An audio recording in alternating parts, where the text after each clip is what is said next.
Good morning, everyone, and happy Tuesday, Giving Tuesday, actually. So this is the day that not-for-profits are all reaching out as Giving Tuesday.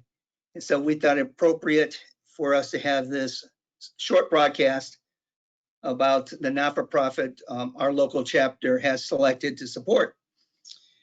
Now, as many of you know, that the CFMA National is very supportive of the Construction Industry Alliance for Suicide Prevention.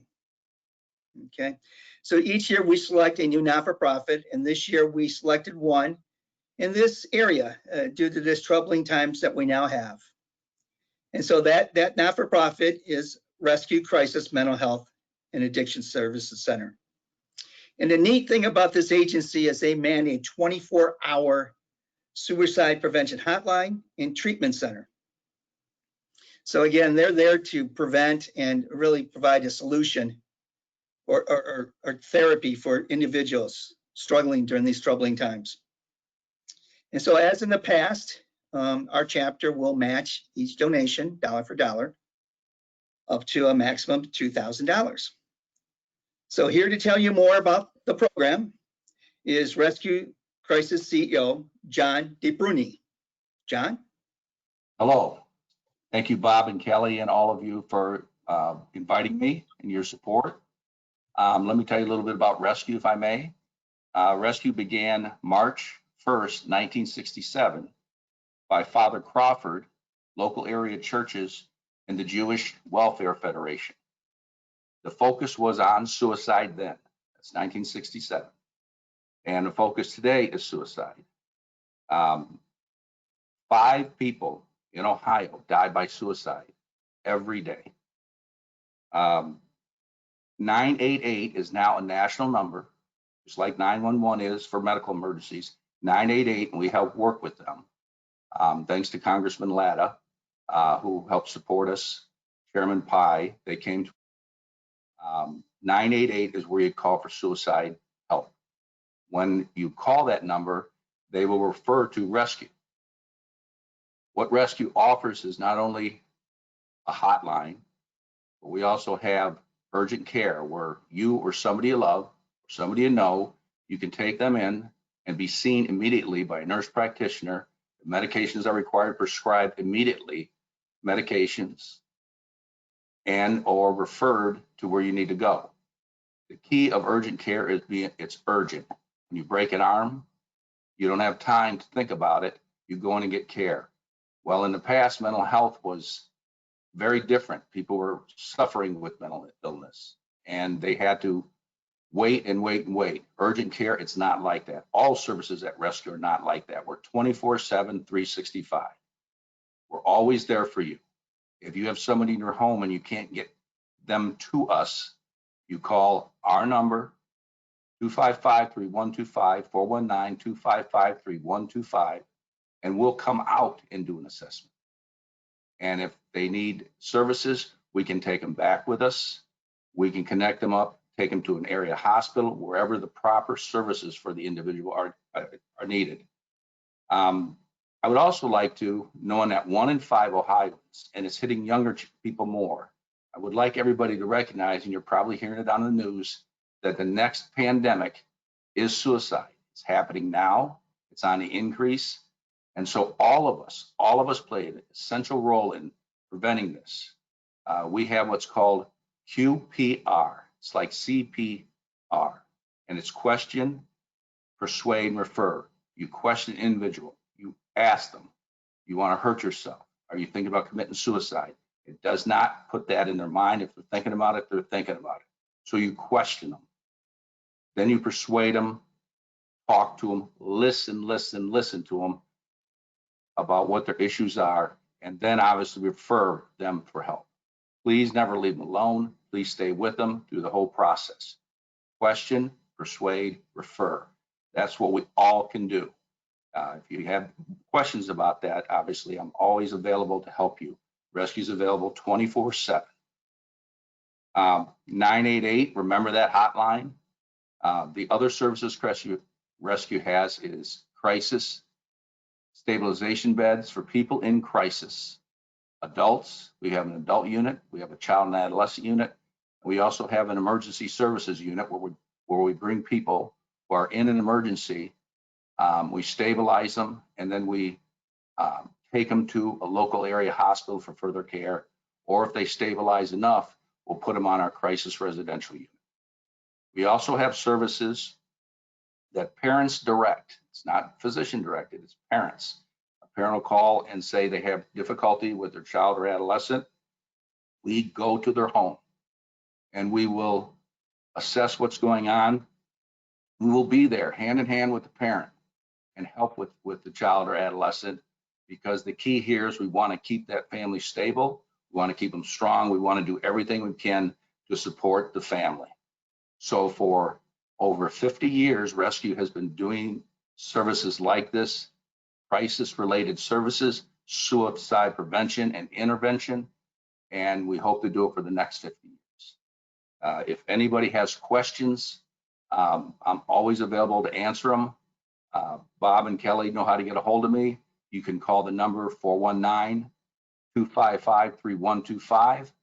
And obviously, if you ever know anybody needs emergency help, you can call that number, or you can just call 988, which is now a national number that will plug you right into Lifeline, and they will contact us immediately.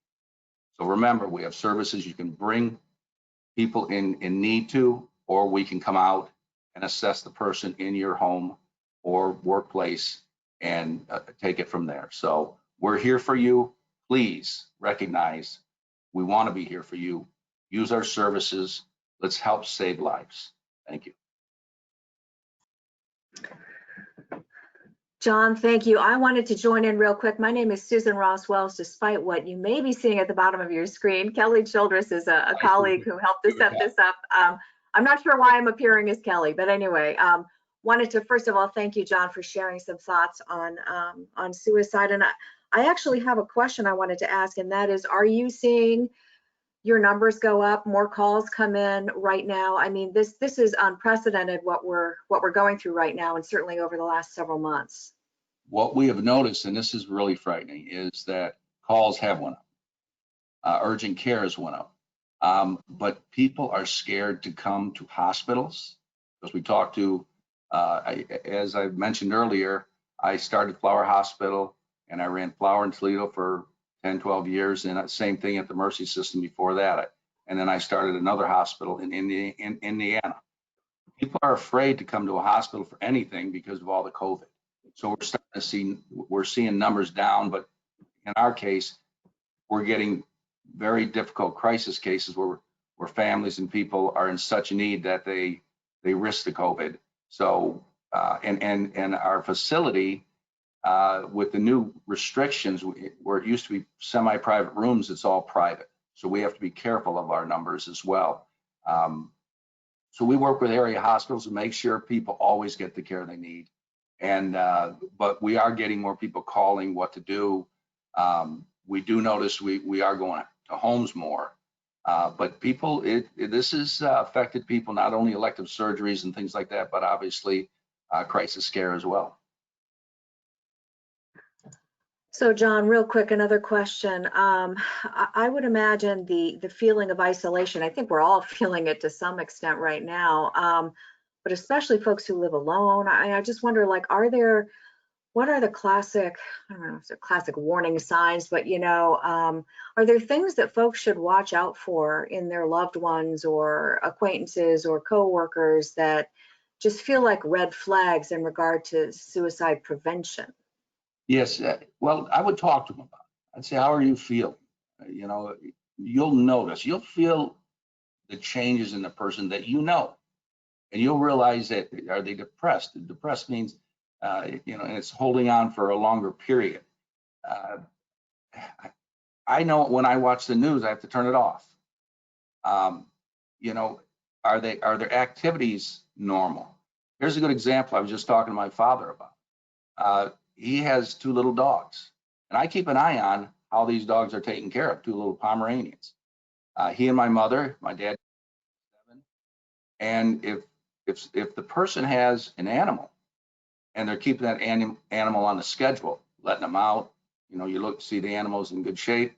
You know that that's a good sign that they're getting by. But we're social creatures. We miss each other. We miss going in crowds. We miss going to movies. We were just talking about that last night. I miss the popcorn. But I would look for changes in eating habits, how's their sleep. Sleep is really key. You know, are they able to concentrate? But I think you'll notice some changes. And you have questions, simple questions. They're, you know, all of them are relevant. All of them are important. Call 419-255-3125. Just with questions. It doesn't have to be emergency. Call there with questions, and a live person will answer the phone and talk to you. Great, thank you, John. And I also wanted to mention for our attendees this morning, we're recording this, and we'll get this recording out to you also with John's contact info if you'd like to talk to him for any reason or learn more about rescue. And also, if you have any questions right now, feel free to share them in the chat. I'll take a look and see if we see anything come in the next couple minutes or so, and we can tackle some of those right here.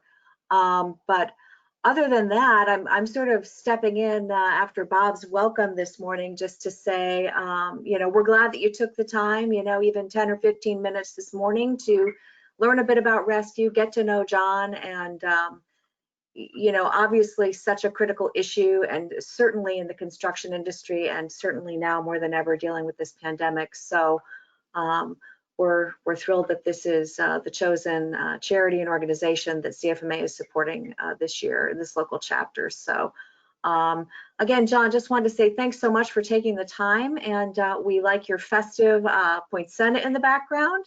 Thank you. So happy Giving Tuesday to you. And if you had any final comments, feel free. Otherwise, I'll just wrap it up. I just want to say seriously, thank you to everybody. This is very, very nice. And we're all truly in this together. You've heard it, but we really are. We are our brother's keeper, our sister's keeper. You know, question, persuade, refer.